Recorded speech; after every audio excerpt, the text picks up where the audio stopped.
Bloody hell! It's nice to be up here by ourselves, but what a climb!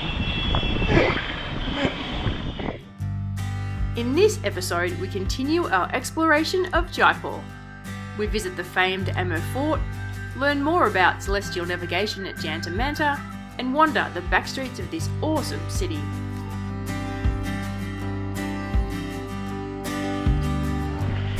Today we are off to explore. Time to visit some of the better known tourist attractions in Jaipur.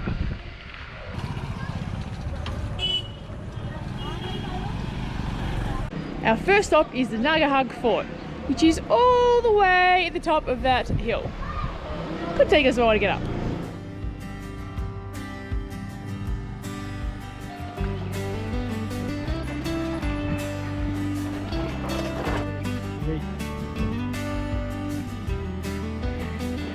Oh, this is steep.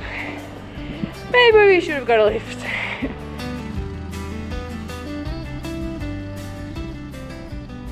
Not for the faint of heart, this road. It turns out motorbike with 3 or 4 guys is the way to do it.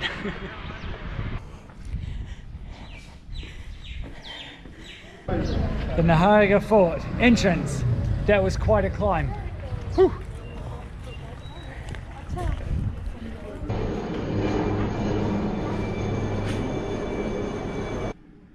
Do I look hot? I should, because it is quite a climb up the short route to the Nahargrah Fort here in Jaipur. This fort was built in 1734 and extended in 1868. Now the story goes it's named after Nahar Singh, a prince who was haunting the fort, and when they were building it, at night he would come and undo all their good work. So they promised to name it after him if he left. It's perched right on the cliff tops. It has an amazing view of Jaipur.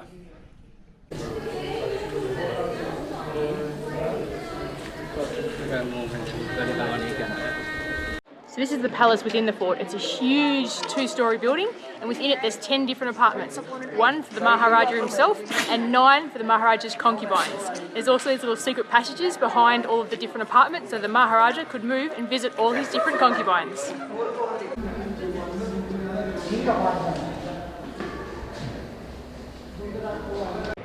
This place is huge and beautiful. It's got lovely frescoes all over, and yeah, it's stunning.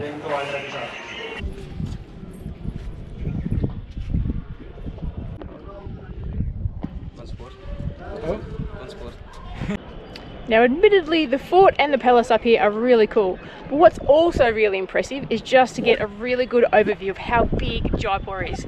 It just goes as far as the eye can see.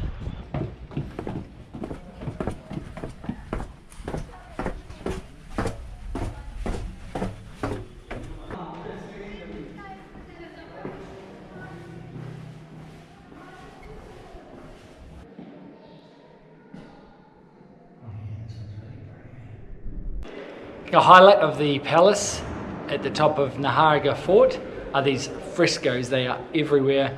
They're all a little bit different, really intricate and beautiful. The fresco paintings are also visible on the outside of the building, and all around they've actually painted window shutters and windows. It's really cool. That finishes the exploration of Nahargrah Fort. Now we have to go back down the hill. Very worth the climb though.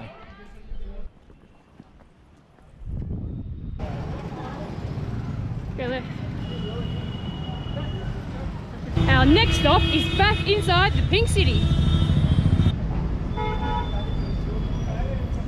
The Isalet was built to commemorate a battle in 1749. It is 140 feet high, 7 stories, and in an octagonal shape.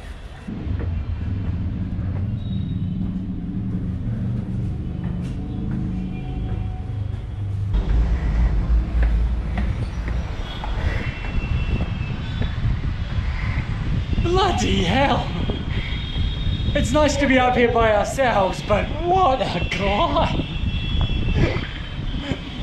It's narrow, there's little ramps all the way up, it's really weird. Made it!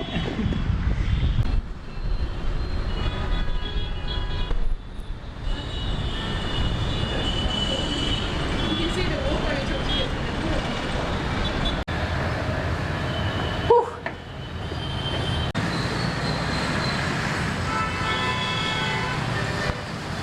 Next stop is the Jantar Mantar. This is Jantar Mantar. It was built in 1729 with the purpose of measuring celestial bodies.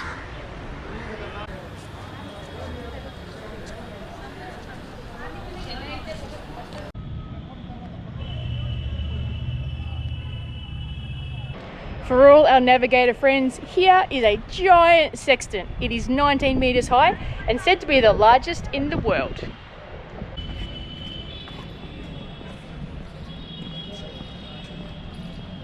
This is Rasivalaya. It's a set of 12 instruments for measuring the position of the signs of the zodiac. At Scorpio. But it's quite cool though, you can see that one's and Libra and Taurus. Where's Virgo? Huh, there's Virgo.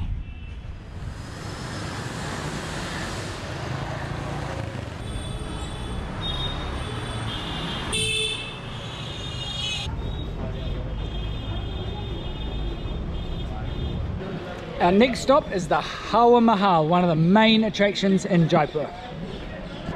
This is the Hawa Mahal. It was built in 1799 by the Maharaja in order for the ladies of the royal court to watch processions and the city life go by. It's a 5-story pink sandstone building. It is beautiful.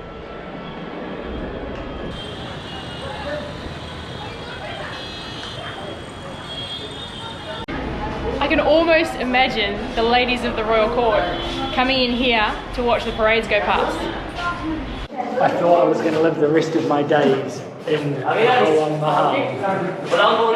The Maharaja had a wicked sense of humour because it's really hard to find the exits.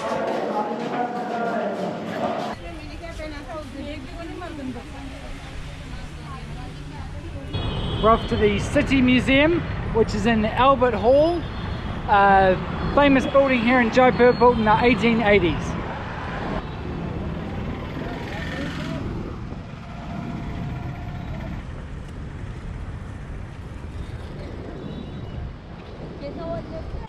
Closed on Mondays. That was quite a walk. Oops! Today's weekly after. I hate it when that happens. The building looks amazing though. I'm not sure what the museum like, but the building looks amazing. So we'll definitely have to come back tomorrow. This one is also on our big composite ticket.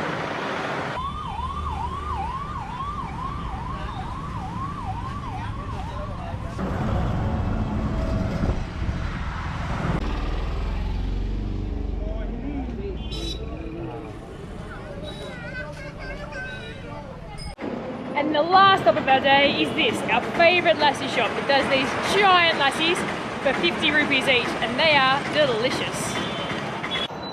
It has been an epic day.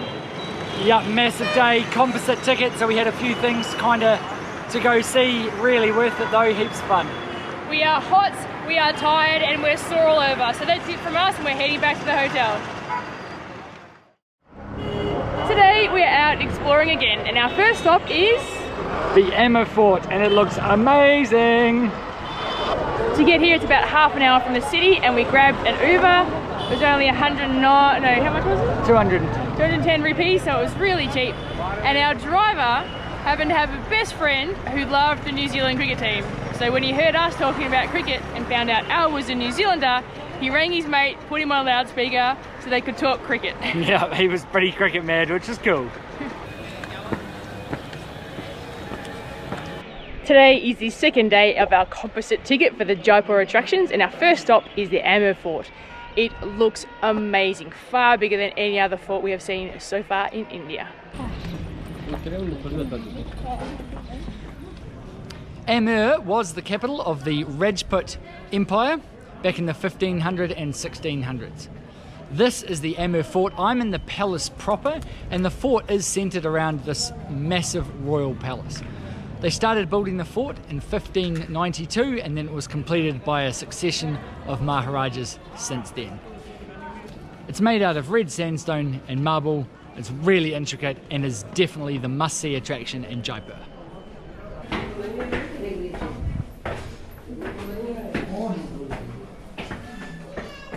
One of the really cool things we're discovering about this fort is that it is huge, and you can just wander into all these little caves. All these different pathways lead to different rooms. It is really cool to explore.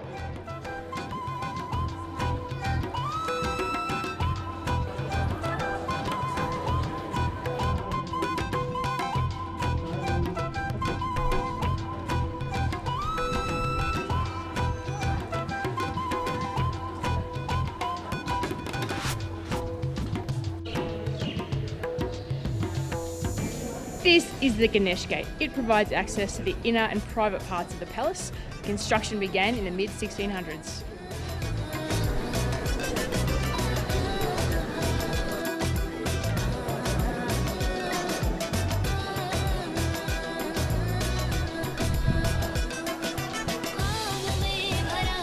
This is the Hall of Private Audiences, and what's special about this part is that it's covered in mirrors.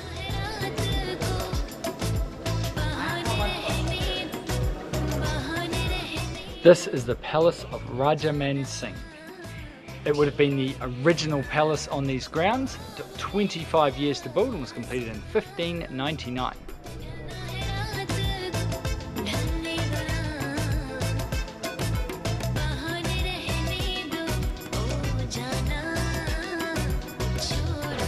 We're lost again. We're not very good at these places. They are absolute mazes. I have found some shops, which my spidey sense tells me is the way out.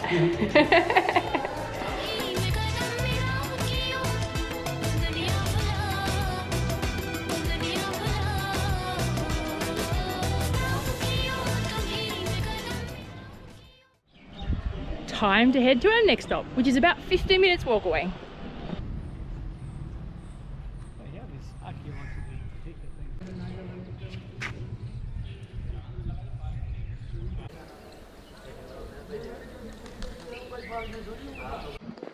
Amir is a really neat medieval city.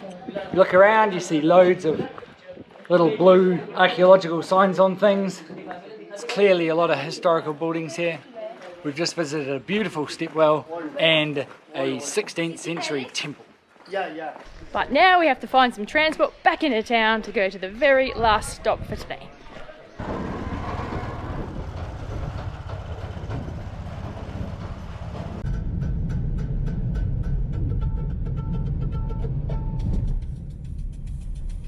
We are at Albert Hall, the home of Jaipur's City Museum.